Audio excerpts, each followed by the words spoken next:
Hey guys, it's Mark Paulson, and this is the introduction to real world investing. All right, guys, just wanted to make a brief intro on why I started this course, what motivated me to create this course. And basically, the reason why I created this course was because there's just so much information online that's just wrong. You know, um, I believe that time is money, so you don't want to be wasting your time with these, wrong strategies and these techniques that just they're marketed to make you money, but they're actually great techniques to actually make you lose money. Okay, so I'm not going to get too deep into this slide. You're going to be able to download it as a PDF. So let's get the ball rolling. All right, so I want to start off with this quote right here by Seth Klarman. Many unsuccessful investors regard the stock market as a way to make money without working rather than a way to invest capital in order to earn a decent return. Now, Seth Klarman, he's a billionaire value investor from Baupost. He wrote the book Margin of Safety. Goes for about $1,000 on Amazon. I think we can all agree that's really expensive, but I read the book, and a lot of my principles in this course are going to reflect what he wrote in his book. So we're definitely going to take a deep dive into his book and definitely check that out. So I want you to think of your savings account, and I want you to think of putting $1,000 away today and then just forgetting about it. Okay? Just forgetting about it, and then in 15 years you look in the bank account and it's still $1,000. Okay? You didn't make any money. It just sat there, and you actually lost money from inflation because you can't buy as much now with that $1,000. Now I want you to think of putting in $1,000 into your savings account and then forgetting about it, working your full-time job, doing what you got to do, making more money, and then you come back in 15 years, and now that $1,000 is $30,000. Okay? You forgot about that $1,000, and now you call up your broker and he's like, "Yeah, it's $30,000 now." And I mean, if you continue to add to it though, it would be even more money. All right, so that's how Seth Klarman says you should think about investing. You should think of it as compounding your returns, not quitting your job and making all your money from the stock market. That's not how you should think of stock investing.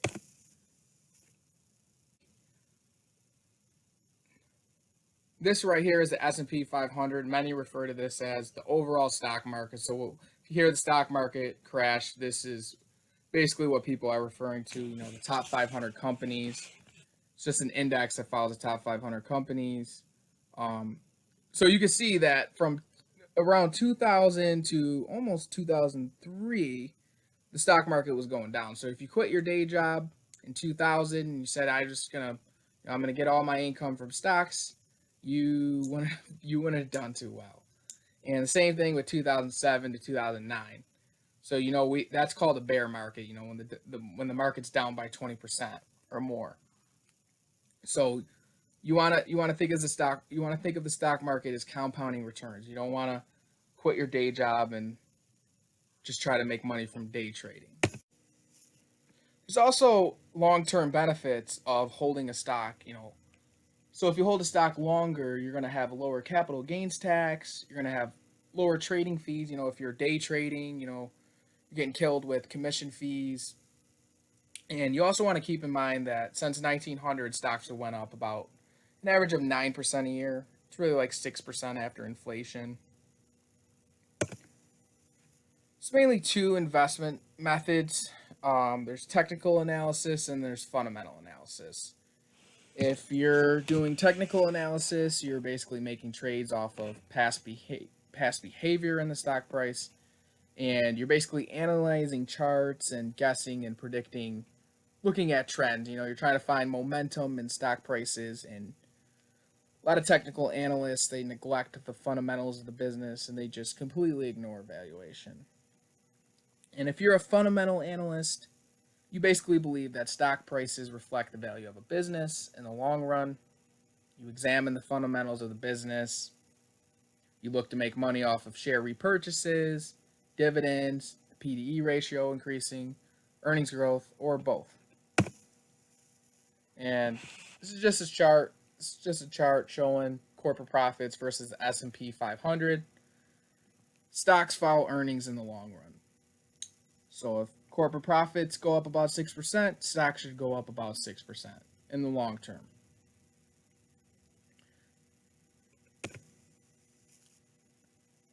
Imagine buying an entire business because the price of the business you have to pay for it went up last week and the week before. This is Warren Buffett said this, and I believe he's referring to technical analysis, like an uptrend. People buy stocks basically because the stock has momentum and the stock price has been going up in the past. He basically says this is like buying a business because it's more expensive today than it was last week and the week before. I mean, that's nonsense. Why would you buy a business today because it's more expensive? Like, the business for you to buy that, car dealership was cheaper a couple weeks ago, but now you want to buy it today because it's more expensive. That's essentially technical analysis. You're looking for a trend, but in reality, it's more expensive today than it was a couple weeks ago. Imagine not buying a business because it was a Tuesday or a certain month of the year. Warren Buffett, he doesn't pay attention to what day it is or what month it is. He buys a business because it's cheap. He doesn't care about, if January has performed better than February last year. He's not paying attention to any of that. He believes that's just speculating, So we're going to be looking at the fundamentals of a business. We're going to analyze cash flow. We're going to look at those type of things. The main topic is going to be on value investing. So why value investing? It allows for miscalculations. As a value investor, you believe the future is unpredictable, and you refuse to overpay for assets. Benjamin Graham, he was Warren Buffett's mentor. He's actually the father of value investing, and he said that you need about a 30% margin of safety from the intrinsic price. And we're going to get all into that in my course. Why look at valuations? Because the profits that companies earn are limited. So the price you should be willing to pay for that stock should be limited. Okay? A great example of this is a t-shirt. Let's say it's the greatest t-shirt you've ever seen. It's your favorite color. It fits you great. Best t-shirt you've ever seen.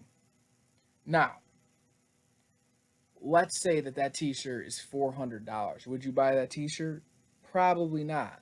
Even though you love that t-shirt, that's just too pricey. That's just extremely overpriced. That's how you have to think of stocks. If the company is the greatest company in the world, that company still has a price.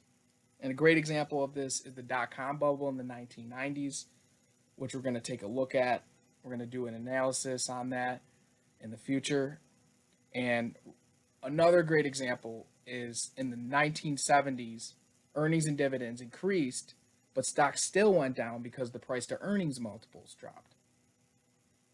Another reason that we look at valuations, Famlin French model shows that cheaper stocks outperform the more expensive stocks in the long run. The key points I want you to remember is that when you own a stock, you're an owner of that business. You essentially share ownership with the public. A stock is having ownership in an actual business. And the CEO works for you, and his job is to maximize shareholder value. In this course, we're going to focus on valuation metrics. We're going to take a dive into history, look at interest rates, historical valuations, and evaluate management, analyze legendary investors, take a look at financial statements. All right, guys, that pretty much sums it up. I'll see you in the next lesson.